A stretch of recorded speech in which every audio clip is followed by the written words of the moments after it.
Did you know Mum kept our old house in Munro? You're not thinking of going back there, are you? Claire Curtis. Big shot doctor's back. How long are you here for? Just till I get the place sorted. Call me if you need anything. I just think you should be careful.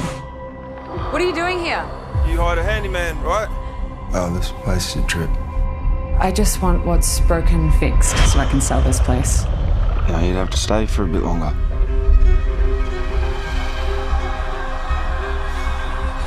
What was the other reason you stopped practicing medicine?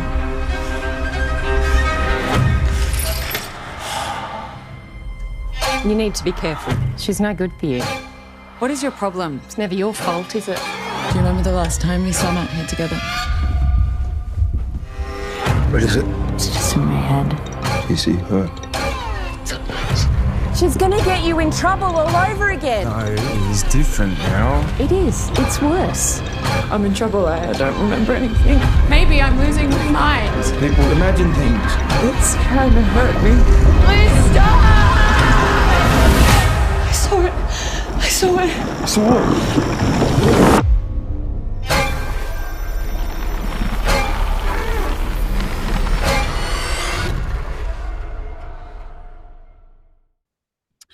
Hi everyone, Simon Foster here. Following its South by Southwest debut, the psychological thriller Proclivitas, from the Latin meaning propensity for evil, apparently, is one of the most anticipated Australian feature films this year, which has to feel good if it's your directing debut, which is the case for Miley Tunnecliffe, who joins us from the other side of the country on Australia's west coast.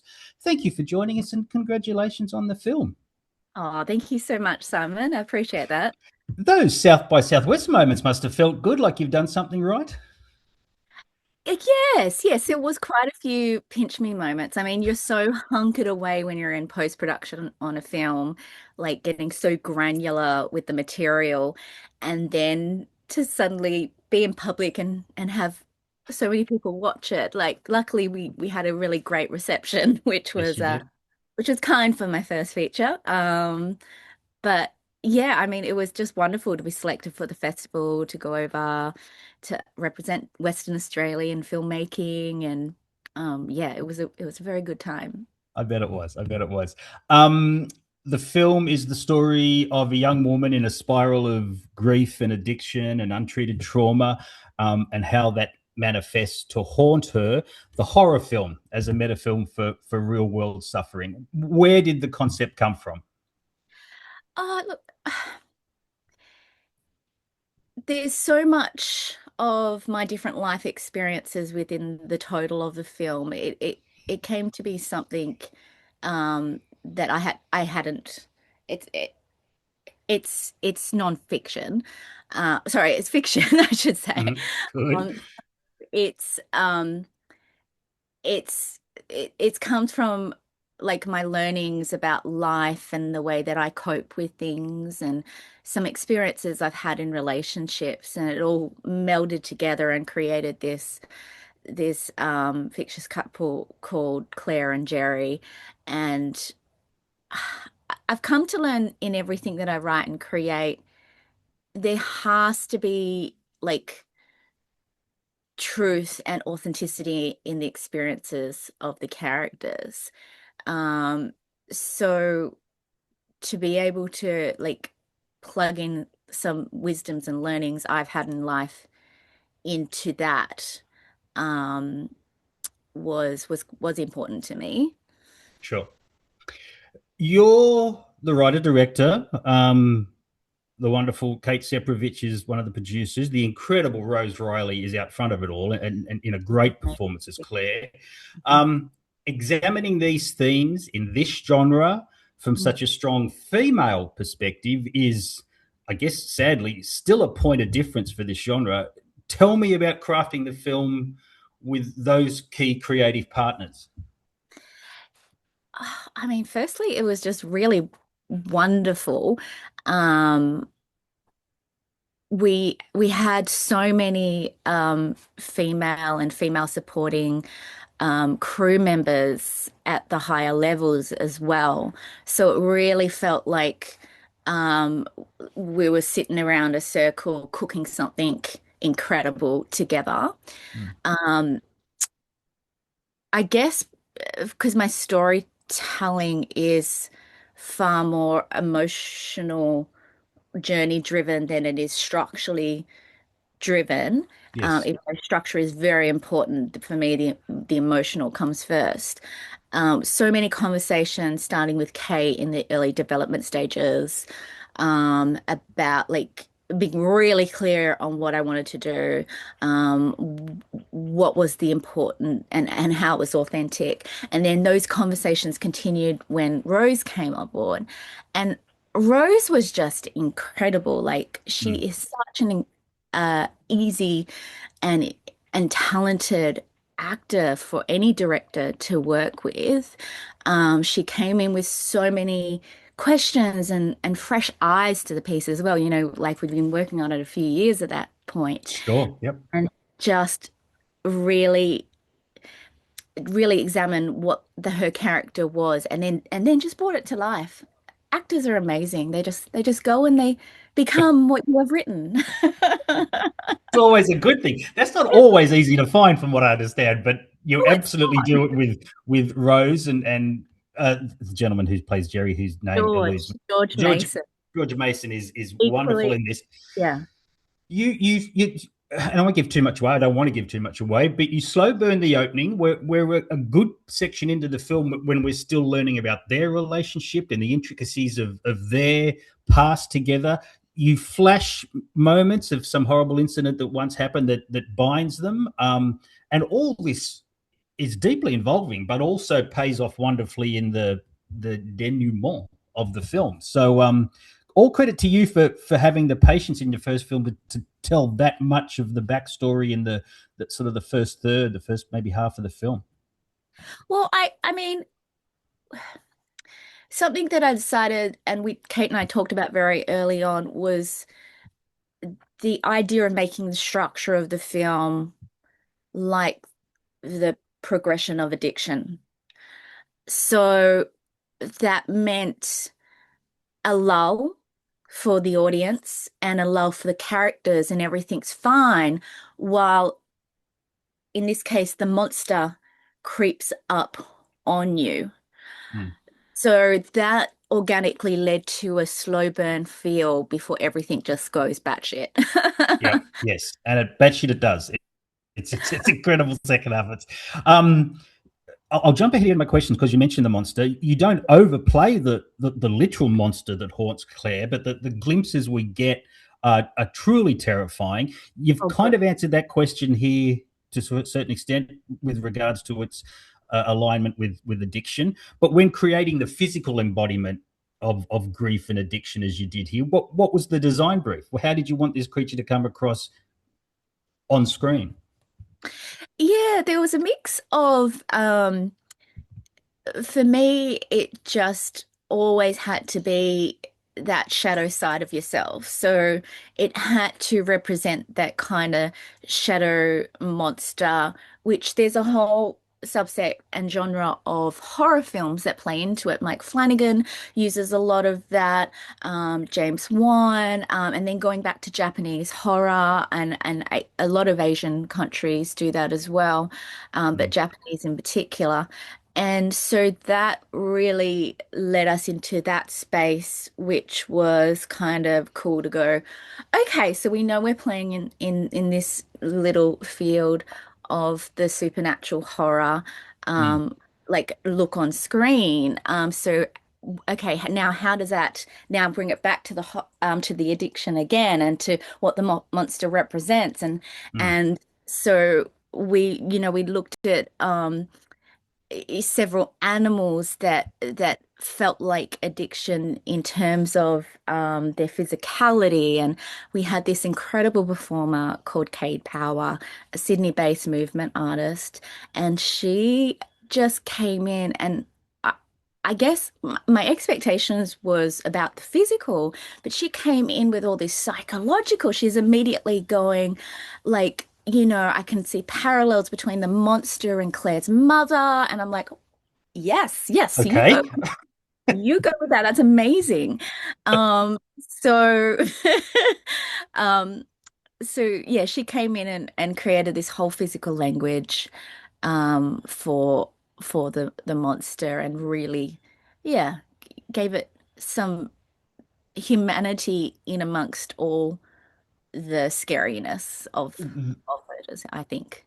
I think, yeah, there is. There's a humanity to the performances throughout the film and the film itself, which is to be commended. It's a very cinematic film, which something whenever I stumble across a movie that really sort of wants to look beautiful and wants to be photographed beautifully, I'm so relieved and so happy. There's a bridging shot, and thinking about it now, it's probably even second unit actually, when Claire returns to her suburban home and the car's headlights penetrate this massive dump of rain. And I'm thinking that's a throwaway moment in any other film, but it's a really beautiful sequence here. There's also great use of shadow throughout the film. What sort of conversations did you have with Meredith Lindsay, your DOP, about the look of the film? Meredith is incredible. And unfortunately, being so low budget, we didn't have a second unit, so that's some of it. It's me and Meredith going out with like one or two extra crew members to get like some little finishing shots or stuff. Um, Wow. but that was like, I want to say that was on the second last day of shoot, and it was just all like everything came together when it started raining and we're out there just going, oh, like, come on, you're always waiting on something. And then the rain started and it was beautiful. And I was It like, really was beautiful. it just adds to the thematic so much. And I'm like, we're gonna add in thunder and lightning and make things really get into that crazy bit. Um, Well, you see so many fake sort of showers on film, and you know they're all coming from machines or hoses or stuff. But when you see a real downpour like that, and the light of the headlights, and she comes up around the bend, and I'm making such a big deal about such a few seconds in the film, but it just said to me that, well, this is a film being made with a lot of care and a lot of thought. yeah, but you hope for these things, and sometimes just things happen that are not how you originally planned it, or it's just, especially in low budget filmmaking, you're like, oh my God, yes, go now. And Meredith, she's got such this incredible eye. um we were both on the same page about really bringing back some of that 70s, uh not necessarily horror, but real psychological horror, Mhm. filmmaking, in terms of those really slow, long zooms, and those steady shots, and like holding and having the camera really be a POV of the monster, Mm. so you feel incredibly uncomfortable, and hiding things within shot as well. I wanted this to be a film. I'm sorry, that is my cat wanting me to go and let it. I'll be Um, very quick, Kitty. Sorry, won't be long. but really wanted this to be a rewatchable film. Sure. So two elements of that had to go into it was really creating subtle things that I understood they might be missed the first time, but you pick them up with a second watch and hopefully a third watch. Um, and having an ending that doesn't totally devastate you, that you never want to come back to it again. Mm. Um, yeah. So that was the thinking that we had when we were planning those shots and doing that kind of thing. I guess finally, shout out to the Western Australian sector, which I know through my film festival submissions is a very vibrant, very exciting bunch of talented people. Was everything at your fingertips in terms of the production sector's infrastructure? Yeah. So we were funded through the West Coast Visions film grant, which is an incredible grant that's only available to Western Australian directors Mm. for their first feature film. And there's an incredible lineage of directors that have come through that, like Ben Young and Zach Wow. Hilditch, Jab Clerk. So within that funding, it's a great amount. It's now up to an automatic 1.5 million, including Screen Australia investment, which is often enough to trigger the rest of the investment that you need to do a nice $2 to $3 million film. Yep. So within that is like you have to do everything in Western Australia. And so we're going through this incredible growth period at the moment where we just had a studio open up that will hopefully attract more international production to our state. And within that, it's looking at the crew. There's going to be a growth period with crew and that they're going to get pulled onto staff. And so more people are going to be pulled up more quickly, which will hopefully create a much more robust industry and production schedule happening here. We were Kate and I are just really lucky that we've been making, Kate's worked as a line producer and co-producer on other productions, so she knows a lot of crew.